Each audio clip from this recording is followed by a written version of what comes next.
Most of the stuff that I use in my professional day, I learned at Hudson Valley. That's the only thing I could say. They were a great education at the time for me, and I loved every minute of it, and it was inexpensive, and it got me to where I wanted to be. I don't know why the tech programs disappeared. I think it had to do a little bit with maybe the colleges that had engineering pushing to get rid of it. But it disappeared.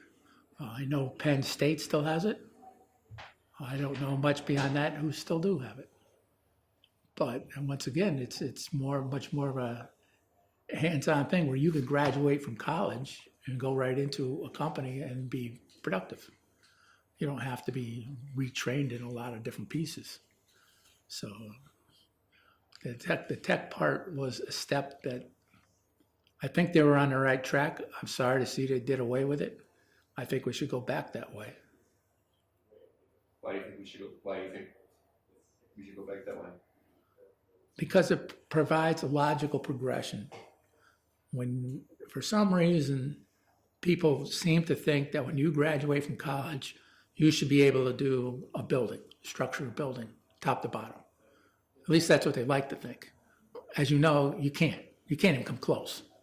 You know how to do this component here, or maybe a footing here, or maybe a little bit over here, but you don't really understand the whole building.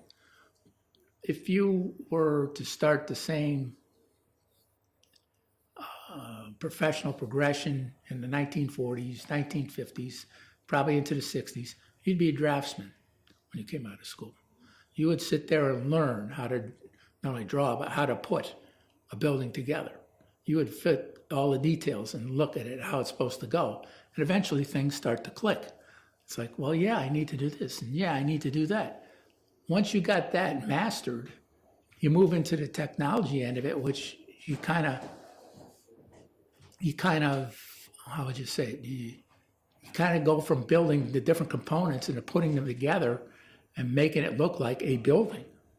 I mean, you probably wouldn't want a tech to be doing the seismic analysis of a 50-story high-rise, but I mean, 90-some-odd% of the buildings in this country are 4 stories or less, which is certainly within a tech's realm. So why would you want your most expensive people doing little small projects? You wouldn't. So I think that the way things were set up years ago might be a better way of doing it.